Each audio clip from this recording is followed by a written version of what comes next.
कहली कि गौए में नौआ लिखवाव और पढ़ाव ला।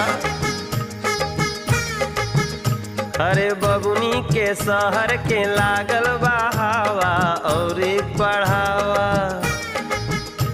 अरे समधिन जी समधी के तोहू समझाव और पढ़ावा।